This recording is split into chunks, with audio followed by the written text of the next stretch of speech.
ચાલો આજે સંખ્યાઓની એક અદ્ભુત દુનિયામાં સફર કરીએ. ક્યારેય વિચાર્યું છે કે એક સફરજન ગણવાથી લઈને બ્રહ્માંડના મોટા મોટા રહસ્યો ઉકેલવા સુધી આ બધી જ જગ્યાએ સંખ્યાઓ કેવી રીતે કામ કરે છે? આજે આપણે આ સંખ્યાઓના પરિવારને જ સમજવાના છીએ. તો ચાલો શરૂ કરીએ.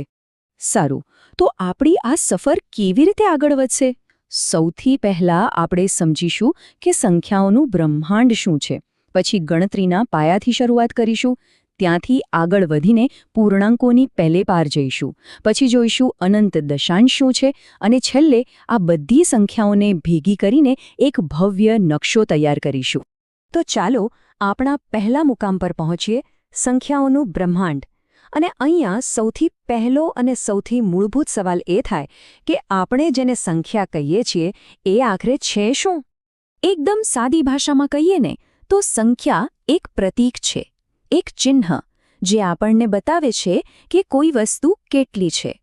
જેમ કે 5 આંગળીઓ માટે 5નું ચિહ્ન, 100 રૂપિયા માટે 100નું ચિહ્ન.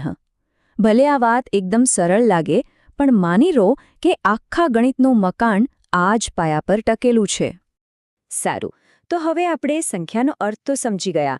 હવે જોઈએ કે આ સંખ્યાઓનો પરિવાર કેવી રીતે બન્યો છે. ચાલો આ પરિવારના સૌથી પહેલા અને સૌથી સરળ સભ્યોથી શરૂઆત કરીએ.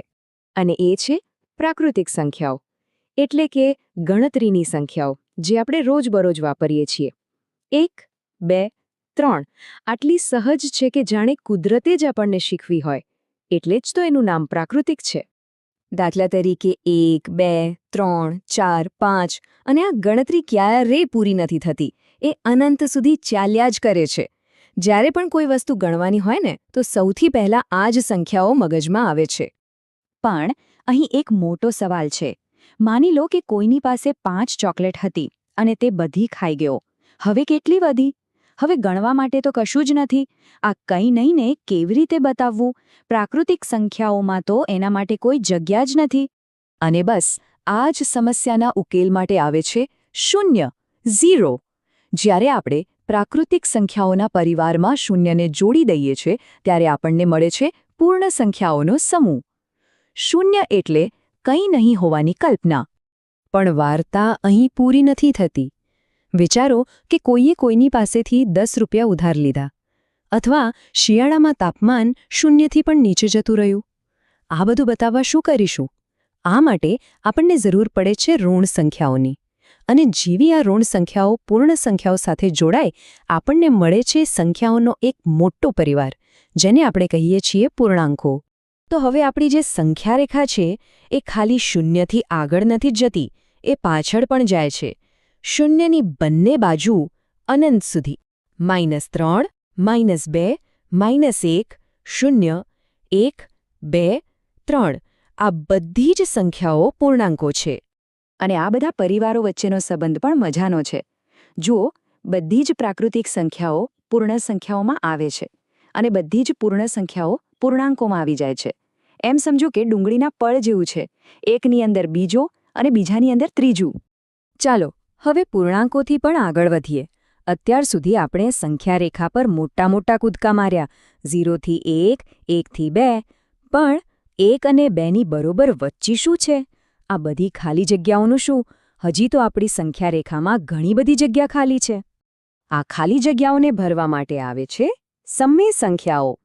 આ એવી સંખ્યાઓ છે જેને આપણે p/q એટલે કે અપૂર્ણાંકના રૂપમાં લખી શકીએ.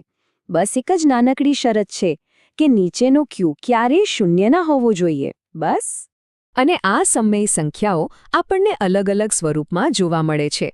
ક્યારેક શુદ્ધ અપૂર્ણાંક તરીકે, જેમ કે 2/5, ક્યારેક અશુદ્ધ અપૂર્ણાંક તરીકે, જેમ કે 5/3, તો ક્યારેક મિશ્ર અપૂર્ણાંક તરીકે, જેમ કે 2 અને 1/2.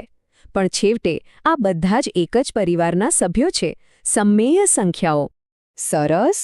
હવે તો લાગે છે કે આપણી સંખ્યા રેખા પર 100ની અણી જેટલી પણ જગ્યા ખાલી નથી. બધું ભરાઈ ગયું. પણ શું ખરેખર એવું છે? શું હજી પણ કોઈ એવી રહસ્યમયી સંખ્યાઓ છે જેને આપણે અપૂર્ણાંકમાં લખી જ નથી શકતા? જવાબ છે હા, એવી સંખ્યાઓ છે. અને તેમને ઓળખવાની ચાવી તેમના દશાંશ સ્વરૂપમાં છુપાયેલી છે. જુઓ, સમય સંખ્યાઓને જ્યારે દશાંશમાં ફેરવીએ તો એ કાં તો થોડા આંકડા પછી અટકી જાય છે અથવા તો એકની એક પેટર્નનું પુનરાવર્તન કરે છે. પણ અમુક સંખ્યાઓ એવી છે જેનું દશાંશ સ્વરૂપ અનંત સુધી ચાલ્યા કરે છે અને કોઈ પેટર્નનું પુનરાવર્તન પણ નથી કરતું. આ જ છે અસમય સંખ્યાઓ. એ એવી સંખ્યાઓ છે જે p/q ના નિયમનું પાલન નથી કરતી. તેમને અપૂર્ણાંક તરીકે લખવી શક્ય જ નથી. તે આપણી સંખ્યા રેખા પર જ રહે છે, પણ સમય સંખ્યાઓના ટોળાથી એકદમ અલગ તરી આવે છે. આના કેટલાક જાણીતા ઉદાહરણો જોઈએ તો વર્ગમૂળમાં 2 અથવા તો પાઈ. પાઈ તો બધાને ખબર જ હશે, વર્તુળના પરિઘ અને વ્યાસનો ગુણોત્તર. પણ મજાની વાત એ છે કે પાઈના દશાંશ પછીના આંકડાઓ આજ સુધી કોઈ પૂરા નથી લખી શક્યું, કારણ કે ક્યારેય પૂરા થતા જ નથી અને ક્યારેય રિપીટ પણ નથી થતા. તો જુઓ, આપણે ક્યાંથી શરૂ કર્યું હતું? પ્રાકૃતિક સંખ્યાઓથી, પછી પૂર્ણ, પૂર્ણાંક, સમમેય અને હવે અસમમેય સુધી પહોંચી ગયા. હવે સમય છે આ બધા અલગ અલગ ટુકડાઓને જોડીને સંખ્યાઓનો એક આખો નકશો જોવાનો. અને આ સંપૂર્ણ ચિત્ર, આ ભવ્ય નકશાને જ કહેવાય છે વાસ્તવિક સંખ્યાઓ. સાવ સરળ રીતે સમજીએ તો આપણી સંખ્યા રેખા પર જે કોઈ પણ બિંદુ આવેલું છે એ બધી જ વાસ્તવિક સંખ્યાઓ છે. અત્યાર સુધી આપણે જે પણ સંખ્યાઓ જોઈ એ બધી જ આ મોટા પરિવારનો હિસ્સો છે. એનો મતલબ શું થયો? કે સમય સંખ્યાઓ અને અસમય સંખ્યાઓ આ બંનેને ભેગી કરી દઈએ એટલે વાસ્તવિક સંખ્યાઓનો સમૂહ બની જાય. આ બંનેએ મળીને આખી સંખ્યા રેખાને એવી રીતે ભરી દીધી છે કે હવે ક્યાંય કોઈ જગ્યા બાકી નથી. તો શું બસ અહીં આપણી સંખ્યાઓની સફર પૂરી થઈ ગઈ? શું સંખ્યા રેખા જ બધું છે? કે પછી આ રેખાની બહાર પણ કોઈ દુનિયા છે? એક સવાલ જે આપણને વિચારવા મજબૂર કરી દે છે. શું વાસ્તવિક સંખ્યા રેખાની પેલે પાર પણ કંઈક હોઈ શકે? અને જવાબ છે હા, છે. તેને કહેવાય છે કાલ્પનિક સંખ્યાઓ. આ એવી સંખ્યાઓ છે જે ઋણ સંખ્યાના વર્ગમૂળ જેવી કલ્પના પર આધારિત છે, જે વાસ્તવિક દુનિયામાં શક્ય નથી. આ ગણિતની એક સાવ અલગ અને જાદુઈ દુનિયા છે, પણ એની વાતો આપણે ફરી ક્યારેક કરીશું. અત્યારે માટે બસ એટલું યાદ રાખીએ કે સંખ્યાઓનું બ્રહ્માંડ આપણી કલ્પના કરતાં પણ ઘણું ઘણું મોટું અને રહસ્યમય છે.